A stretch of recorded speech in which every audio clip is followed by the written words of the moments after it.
Thanks for tuning in to more NASCAR talk on Prime Sports NASCAR with CJ Radoon of RotoWire.com. CJ, we are ready for the Coke 600 on Memorial Day weekend, right after the Indy 500.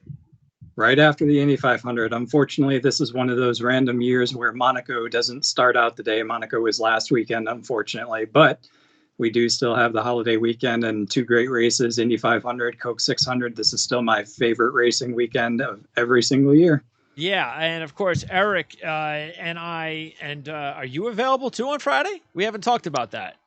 I am not available on Friday. The work job is doing the work job is doing a system conversion this weekend. So while I'm watching the races, I will also be watching my work computer. Wow, all weekend. That's a perfect weekend. A Memorial Day weekend? What the heck's that about?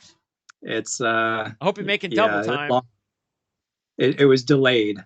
It was delayed too, so it just figures, right? Okay. Who do you like? In the Indy 500? Yeah. You got to go with the Ganassi guy. And I'm not thinking Scott Dixon. Usually it's not the guy on the pole. Yeah. Tony Kanaan's been pretty fast. Yes, but 15 to 1, by the way. What is his odds? 15 to 1. Really? Yes. That's a bargain. I've already put money on him. That's a good one. I like Rinus VeeKay. Tough to win multiple races in a row. Yeah. And he's 17 to 1. Yep. So I like those guys. Alex Palou, another. I like him. I put money on him at 14 to 1. Yep, there you go. And then probably from a favorite standpoint, probably actually going to look at Colton Herta. I think he's got his dad on the box calling his strategy this year. His dad called Dan Weldon's strategy and got it done. He's called multiple winner strategies. Colton Herta with a great team, a great driver, fast car, Honda engine. So looking pretty good there. Yeah, and he's the second choice, starting on the front row. And Scott Dixon is the favorite, of course. Yeah, Scott Dixon 3 to 1, Herta at 6 to 1. Yeah, I wouldn't go for 3 to 1 in the Indy 500 for anybody. Yeah. Only one pole sitter has won since 2009. Yeah, and that was Scott Dixon, if I'm not mistaken. Actually, it was Pagano. Dixon won back in 08. Okay, so I was a year off. Yeah, 09, and then 08 was Dixon, and that was the same year that he won the series championship. Yep. Only driver in the field, I believe, to win the series championship in the 500 in the same year. In this field. Yeah. I think that's the case. It used to not be that way. It used to be when I was growing up watching Indy, it used to be whoever won Indy almost inevitably won the championship. And that's it. Over time, it's just faded away. You've got more diversity in courses probably. Drivers better at different disciplines coming in. So interesting. Speaking of diversity, and especially in the courses, and I don't want to talk too much about it because I ranted enough on Monday's show with Eric about what took place on Sunday in Texas. But yeah, that's just, again, the quick fix is starting. Talked about this forever. The quick fix is, hey, the radar says it's going to rain in the afternoon. Let's start the race early. But no, that's just too easy. Yeah, it was interesting to see. I mean, NASCAR kind of has gotten crapped on for their two unique races so far this year. Most of the weekend for the dirt race at Bristol was rained out, so you didn't really know what you're going to get once you actually had the green flag go on the dirt for Sunday. For this unique course, you could have watched Trucks and Xfinity the days before and kind of realized how it was going to play out. And then you throw in just torrential rain for it. And you can't race in standing water. I think they did a good job bringing out the Air Titans to clear off the back straight at one point. That helped. But when you're competing against that much water falling down, you got to make a decision to start the race earlier. You've got to do something to be able to make things happen. It was kind of fun to watch them race in the rain. It was awfully dangerous, though. I definitely feel Kevin Harvick. I definitely feel for Cole Custer and Martin Truex and all those guys that crashed out. Definitely don't want to be racing in those scenarios and those conditions. But NASCAR had the ability to move it as usual, and they did not. I mean, Cup was the only series there that day. So what are they doing? No excuse, none. Yep. And I just don't want to hear anything. I just don't. I don't want to hear about this West Coast stuff anymore. We've talked about that. Go ahead, poll them. See if they care. They won't. You don't want to poll them because you probably know the answer. It's something. There's got to be some reason again, and that's the other thing we talked about. There has to be a reason that we don't know, that they just won't tell us, and it's got to be financially somehow. Money. Yeah, it's money. Period. Where the money follows, we don't know, but somehow it's following somewhere that tells us or tells them that if they sticks to their guns and just make sure that you race at the time you're supposed to race, that you'll make more money. Exactly right. Yeah. All right. Anyway, and by the way, because of the race, you have now been knocked out of first place in the fantasy standings for the first time in forever this season. Not surprised. Been waiting for that to happen. The wins have been coming from off of my team recently, so it's about time somebody finally passed me. Well, you had 3 accidents. Yes, your that helped this week. And Chase Elliott, and this is interesting because Chase Elliott wins for the first time, and that's another thing that we could talk about that we won't. That how he winds up winning the race is just. And it ends up right now with the most points in our league. And we have a pretty good point system, so it's not like it's but again, it just shows you what happens when you win a race. And that is the way it should kind of work. But he's not even, again, I think with Eric's team, he's not even first on his team in wins. And how many wins does he have? Let's see. He's got Byron. He's got Logano. So they're tied. 3 wins. That was his 3rd win. So he is tied. But anyway, Chase Elliott is now the leader in our fantasy league in points. And Eric is now leading you right now. And I continue to be way back. We'll wait until this week, I guess. We got double points. Yes. Elliott's leading the points, I think, likely because he was second in the Daytona 500 and now he's got to win. Daytona 500 was a double points race. So there you go. That's it. And the other double points is the Bristol night race, which will be coming up when? And that's during the playoffs, right? Bristol night race is not in the I think it's in the playoffs, right? Yes, it is. September 18th. Yeah. I hope I'm available to go to that race. I forgot about that. Race. Yeah, Bristol's a great place. Yeah. Okay, so anyway, and we didn't know transactions this week. I was thinking a little bit about transactions, not because I'm giving up on Suarez, but just because there were, like for instance, this week, Ricky Stenhouse is an interesting long shot play this week. Because he's got 3 top 10s and 2 top 5s in his last 4 races at this Charlotte, including a 4th place finish last year. And I was thinking, maybe, but I'm not going to go back and forth, for one race. Moving on as far as our picks, and we get this rolling. There's only 2 drivers that we picked equally, the 3 of us. Do you know who they are?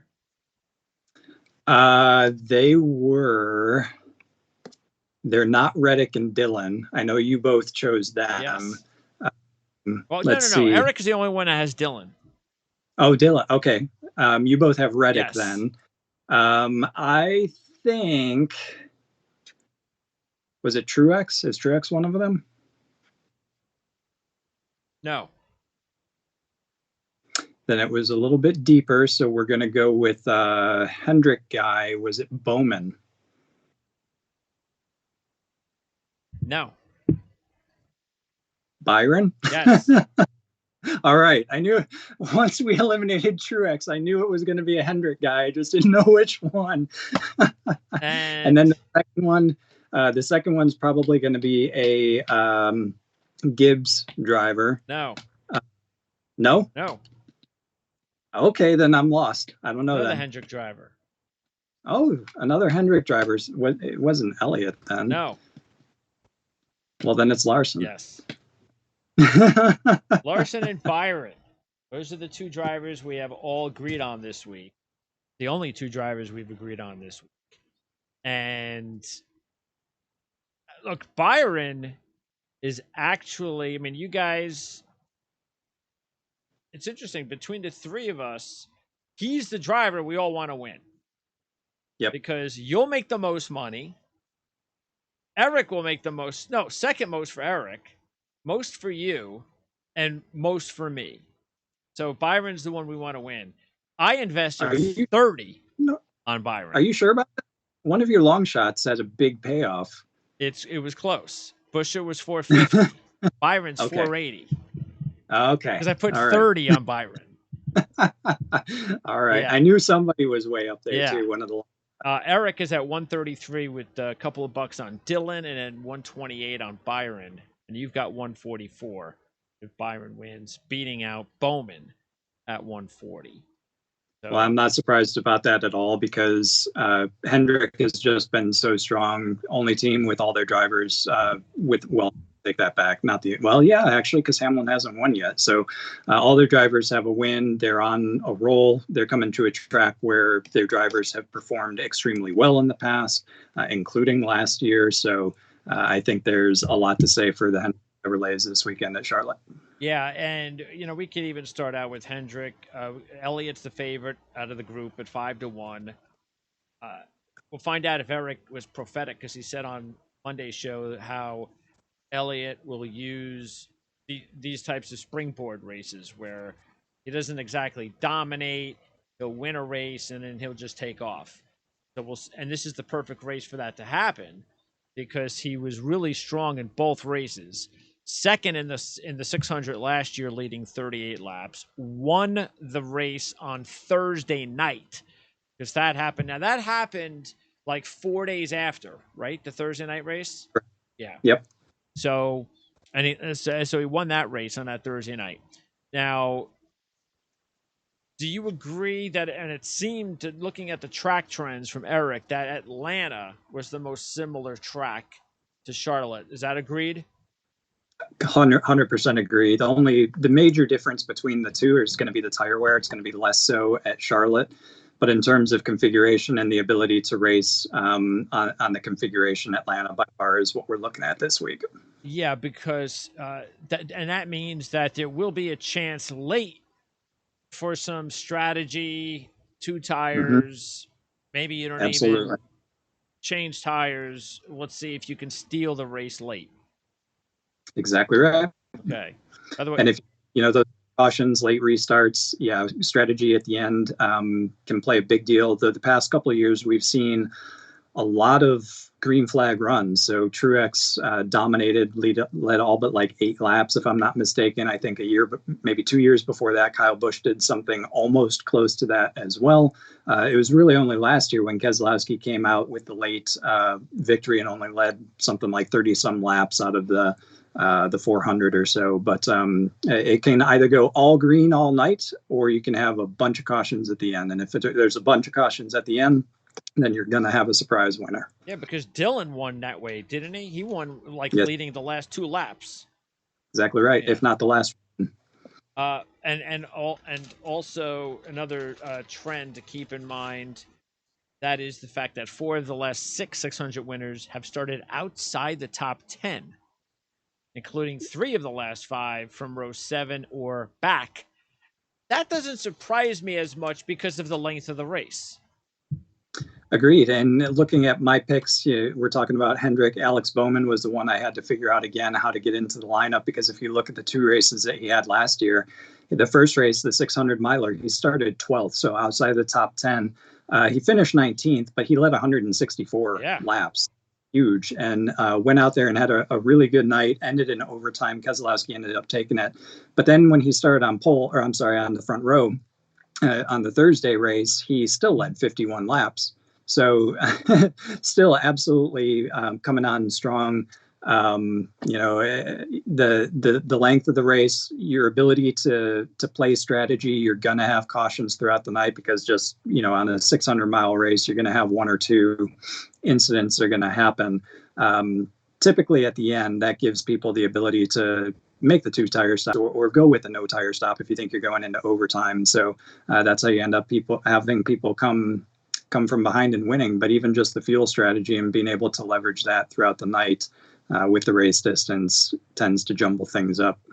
Yeah, and actually, if you look at it for Bowman, he also happened to win his last Charlotte race in the Xfinity Series, which was back in 2017.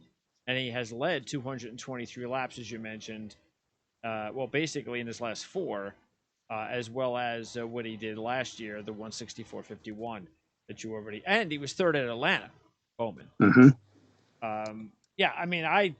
I put money on Bowman, and you put money on Bowman. Eric was the only one to not put money on Bowman. And as far as Elliot, Eric's the only one to put money on Elliot.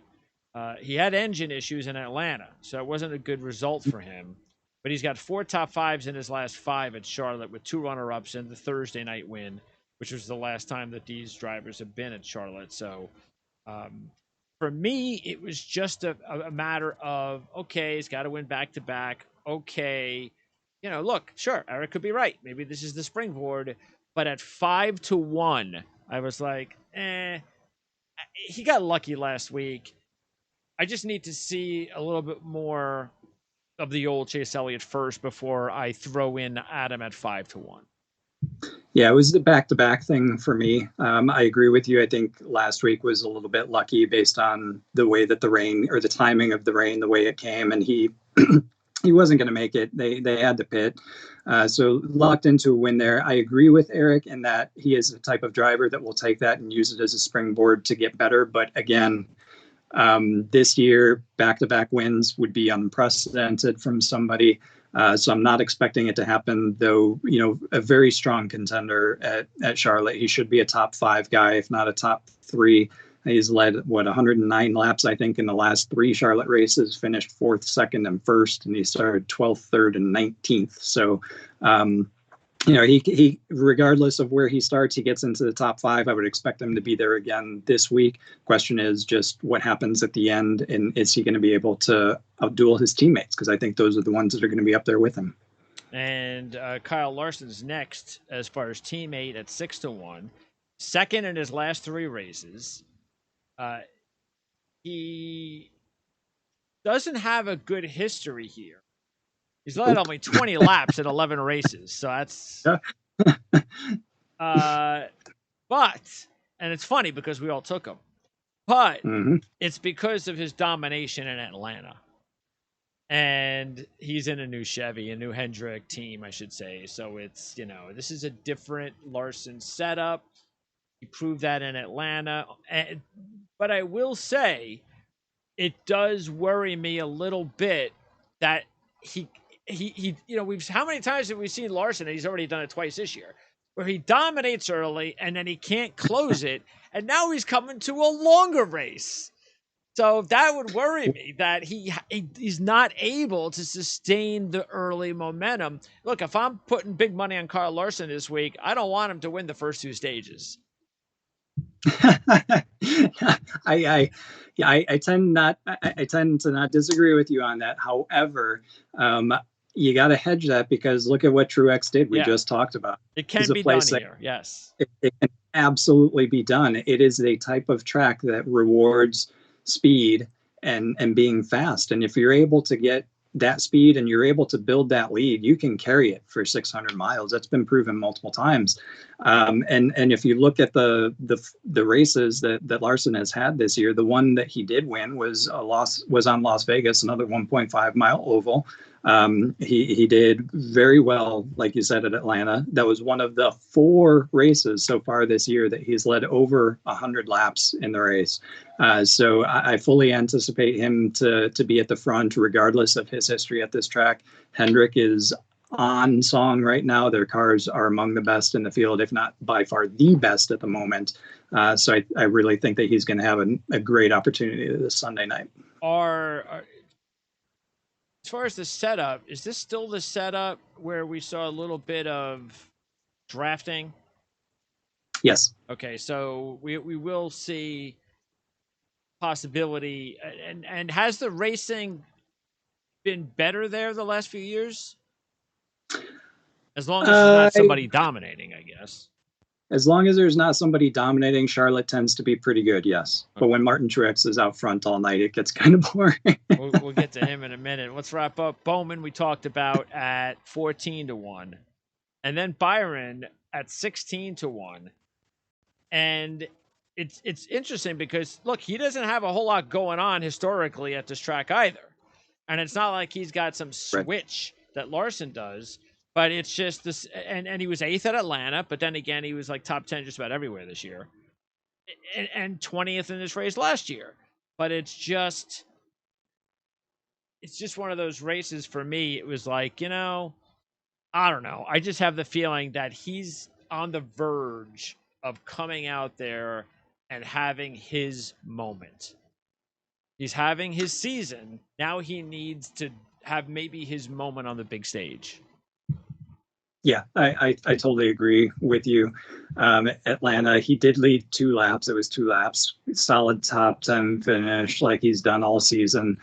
Small blip last week where he ended up finishing 11th. So that blemished his top 10 run that started at Miami and has gone all the way through last week. So I agree with you. Byron's just been incredibly consistent. He's quiet. He's focused. He doesn't make mistakes. He's proving now that he's able to get to the finish every single week, whether he's there or not. He's going to be in the top 10. That's what it takes to win a championship. This is a race that distinguishes champions from the rest of the field. I do think, like you, that Byron is going to have a breakout week. Could be this week. If not, it's going to be very soon. Okay, the favorite is Truex, and both you guys put money on Truex. And he's 4-1. And again, you mentioned his domination, not just in that race a couple of years ago, but he's got 9 top 10s in his last 10 trips, 7 of those top 5s, a runner-up in 3 wins, and he's led 1,050 laps in those last 10 races. Before that, his previous 9 laps he led. So that's how dialed in Truex is. Now, he was 6th and 9th last year. Led 87 laps in this race last year. He'll be looking for what? That would be 4 wins on the season? Yes, it would be incredible. He and Bowman are the only 2 with multiple wins, and Truex has 1 over Bowman, so that would be his 4th. Truex at this track has just come alive for whatever reason.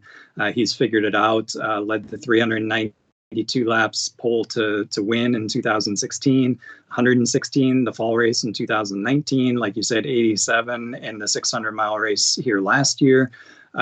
Hasn't finished outside of the top 10 since 2016 at the track. So he is dialed in. Gibbs is looking really strong. He was looking, really good last week too, until he ended up getting he clouded somebody from behind McDowell, and then he got clouded from behind and knocked out of the race. But otherwise, he was looking pretty good. And he's another one of these drivers, one of the handful of them that every single week, Byron every single week is a top 10. Larson and Truex every single week are top 3s, top 5s, which wins races, which is why Truex has 3 here. And when you look at his laps led at this track over the past few seasons, how strong he's been this season, he's really distinguished himself from the rest of the field. A lot of confidence coming into this weekend. This is a place where Truex with a lot of confidence can be very dangerous. The thing that was interesting for me and again, I guess if I was going to take Truex or Elliot, I'd probably go with Truex because the odds are pretty similar. But let's also keep in mind that Truex was ninth at Atlanta, and that was just okay. He didn't really do much there. And as I mentioned, no top fives last year here. So, and then winning a fourth time, that's a lot of wins early on in the season. So there were some things that are against him. But you also decided to go with Truex over Elliott. Yeah, I just think that he's a little bit more inconsistent, just probably say than a Byron, because he's the picture of consistency right now. So Truex will have streaks where he's top five. When he's on, he's top five, period. But he will have the weeks like last week and then back at Talladega where you get the 30th place or whatever. I disagree that 4 wins would be too much. I do think it's a lot for the season, especially considering how many we had. But Truex, when he's on, he's on this season. And I think since, let's say probably his win at Phoenix, I think he kind of turned a corner because he only had one top five prior to that win. After that, he's got 1, 2, 3, 4, in about 10 races since then. So I think Truex turned a corner probably after the first quarter of the season. This week, definitely look out for him. Yeah, and that's the other thing is that 35th and 19th in his last 2 starts. Okay, Kyle Busch is next at 6-1, and both of you guys went with Kyle. I almost went with Kyle, but I decided, I've got so much invested in Byron, so other drivers had to, I had to go by the wayside financially, and I got Kyle on my fantasy team. He was 5th in Atlanta, 2nd and 4th in the 2 stages, so he was strong all day in Atlanta. And he's got 14 top fives and 32 races, led almost 1,500 laps at Charlotte, but he's only got 1 win, which is very surprising. That was the 2018 Coke 600 when he led 377 or 400 laps. So 4th last year and a poor 29th, but the 4th was in the Coke 600 race. He did not lead a lap in either race last year.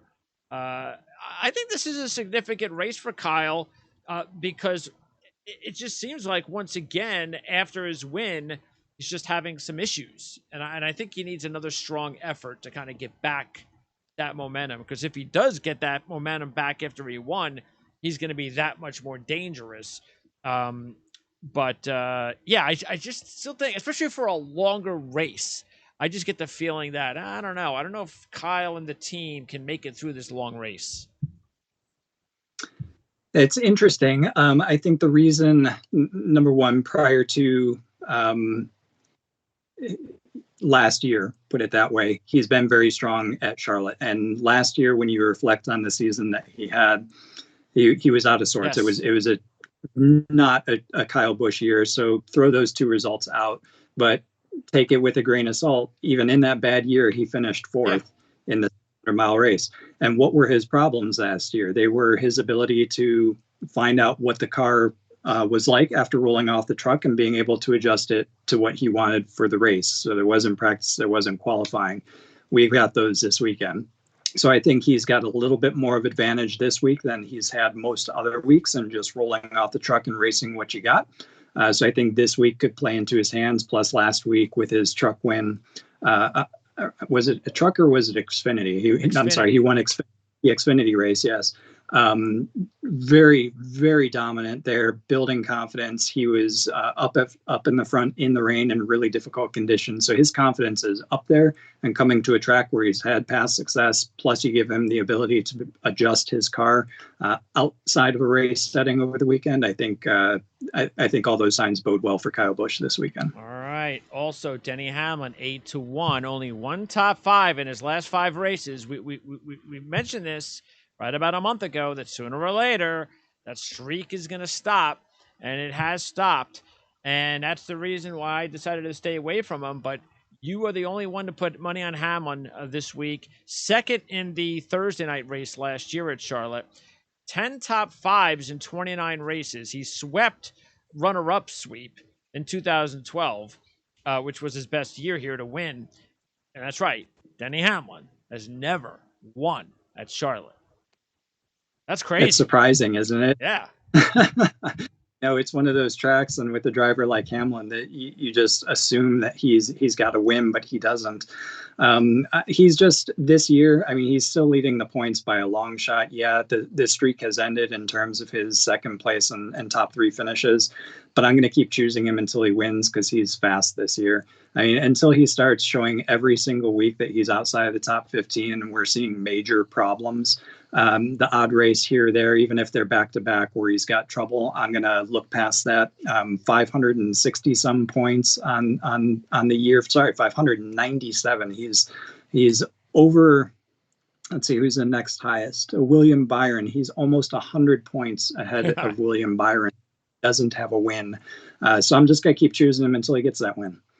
That's the thing. I mean, because sooner or later he's going to win, and he is 8-1 as well. So it's not like he's a heavy favorite. So you're better off him being in this situation than having all these top fives, and he's 5-1 and 4-1. So this is the better time to take him.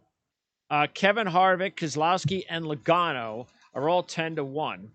Harvick. None of us took Harvick or Keselowski, and I'm the only one to put anything on Logano. So out of these 3 10-1 shots, just Logano for me. Harvick has 2 Coke wins, 3 wins total at Charlotte. Keselowski's the defending champ, even though he only led 21 laps last year. And Logano has a win in 2015, looking for his first Coke 600 win. He was pretty good last year at the track, and I just like the way Logano's trending. He was trending in the right direction, which means maybe he could have a strong... Matter of fact, I think he might have won last week if it wasn't for the red flag. But, yeah, out of those 3 drivers, Logano was the clear choice for me. Completely agree. No question. Keselowski, even though he's the defending winner of the race last year, it's not like he dominated it. He's the one of this bunch that, without a doubt, has the most backward momentum. He's got the most uphill fight coming into this weekend, so a lot of things going against him. Harvick was on a little bit of a run, starting to look a little bit more promising, but then don't know how he's going to react to last week's issues. A little bit more inconsistent, but I like the way that Logano is racing right now. I think he's performing above the ability of, or I guess above the equipment that Penske is giving to them. I think that at the moment, Penske versus Hendrick is maybe a quarter of a step behind. And the Chevrolets just seem to have that little bit of extra speed right now, though Logano still, despite that, seems capable of coming out and leading races and challenging for wins. So I really like the way that he's driving right now. This is a track that's pretty good for him with the past win. He's led, like you said, 26 and 42 laps in the 2 races last year, finished 6th in the Thursday night race. So, yeah, of this bunch, certainly Logano is the one that I would go with as well. And then the other Penske driver, Ryan Blaney, at 14-1. I was the only one to take him. I'm surprised by that. 3rd in both races last year. He's looking for his first win. 3 top 10s in his last 5. 2 of those were top 5s last year. I know he hasn't led laps at this track, but very strong in the Xfinity Series, including an Xfinity win. And he did steal the race from Larson in Atlanta. Plus, you're getting 14-1. I just had to take him this week. Yeah, I think that's a good number for Blaney this week, and he's definitely someone that with the team like Penske can get strategy on his side and could come out and win the race depending on how things fall. It's for me, not choosing him was really just a matter of the last 4 races. He's only got the 8th place finish at Darlington. He was 21st at Kansas, 12th at Dover. Last week, you kind of throw it away because of the rain and everything, but he was still 17th. So a little bit of a slump for me. For him, of the 2 between him and Logano, I probably honestly would have gone for Blaney just because I think he's got a better upside potential better odds on too. Sunday. Yep, which is better what I odds did. too. I doubled the money on Blaney. Yeah, I don't blame you. So that's probably the way I would have gone if I were to have to choose between the 2. Probably Blaney, to be honest with you. He could absolutely come in and do it. Just for me, a little bit of a slump right now makes me a little bit cautious. Yeah, and we've talked about this with Blaney before. Look, and talked about also about how sooner or later, and it'll happen, sooner or later, a driver at the end of one of these championship seasons is going to pull like a Mike Ruzioni, and he's going to get every member of his team up at the podium when he's standing there with the trophy. I know they all kind of get together later on, but I'm not standing anywhere by myself at any time. Everybody, this is a team thing. Let's all stand together because you can't win these championships without the team. And Ryan Blaney has not had a good team the last couple of years. Yep. And it happened again last week. I mean, I can't imagine what's going through his head. I mean, he's about to start the race, and you got to come in because we got to put the other tires on. So, I mean, it's just these are the things that happen to Ryan Blaney's team, and he's not going to win a championship until his team gets into championship mode. And I don't know. I think that is the main issue holding him back. You know, it's interesting that you say that because you're right. And Penske traditionally has been a two-car team. When they've been a two-car team, they've had the most success. It's when they try to introduce that third car that they end up having problems. Does that mean you believe that if Keselowski does leave, that's it? It's just Blaney Logano? I could be. What I was going to say, that might happen. I doubt it, though, because you got a couple of Ford guys that are on the outs for 2022. So I think Penske will likely leave the third team in. But I don't think it's going to get the focus that it will have got once Keselowski's gone, put it that way. So I still think the third team is going to struggle. However, I think that Blaney, once Keselowski is gone and goes to Roush, because I think that's a done deal based on everything that I've heard, I do think Blaney gets Keselowski's focus and we see a change in Blaney and he gets the team that he deserves finally. And then he's on a more equal footing with Logano. All right. Then let's go to the long shots. And as usual, you had none. Eric had 2, Reddick and Dillon. I also put money on Reddick at 40-1. Last year, he was 8th in the Coke 600. Reddick won his last Xfinity race at Charlotte in 2019 when he led 110 laps, and he's got 6 top 10s in his last 8 races at overall this season at 40-1. Yeah, both of those guys extremely good. Chevrolet power. For whatever reason, when Richard Childress can stink at every single other track, but for whatever reason, when it comes to super speedways in Charlotte, they seem to get it down. And both of these guys have been racing extremely well this year, and they don't have the equipment of the Hendrick. They don't have the equipment of even Penske, let alone Gibbs as well. So both of these guys in a 600-mile race with Richard Childress equipment, don't count them out, probably the best long shots in the field. 8th place for Dillon in the fall race or in the Thursday race last year, and then 8th place for Reddick in the 600-mile race as a rookie. He's only been here twice in the Cup Series, but on the 1.5-mile ovals for for the young guys, you got to be looking at Reddick and Bell. And Reddick this week is at least on equal footing, if not more so. Yeah, and Dillon, by the way, 66-1, so you're getting much better odds with Dillon than Reddick. He was 6th at Atlanta. And as we mentioned before, won the Coke 600 back in 2017, even though he's only led 9 laps in his career in 12 races at Charlotte. My other long shot besides Reddick was Kurt Busch and Chris Buescher, who I mentioned before. Busch, I haven't put money on Busch in a long time. I don't even know if I put any money on him this year. And he had an accident in Atlanta. But he led 54 laps in this race last year. He's been 11th or better in 9 of his last 11, including 2 top 5s. And, he's got to win the 2010 Coke 600. He's been decent here over his career, 40-1. I just figured, hey, if someone's going to steal the race, I could see Kurt Busch being one of those guys. And Buescher was my other guy, 7th in Atlanta, 2 top 10s in his last 3 races at Charlotte, 10th in this race last year, and was also 11th or better in 4 of 5 Xfinity races on this racetrack. Completely agree with you on Kurt Busch. I think he's another one where the equipment and team are kind of letting him down, and circumstances just aren't giving him the ability to compete, because I think when we see him truly drive, he's been exceptionally good. I mean, he's a fantastic driver, driving above the equipment that he's got for sure. Chris Buescher, I think will be very interesting. Roush was very strong at Homestead, 1.5 mile ovals they seem to have this year.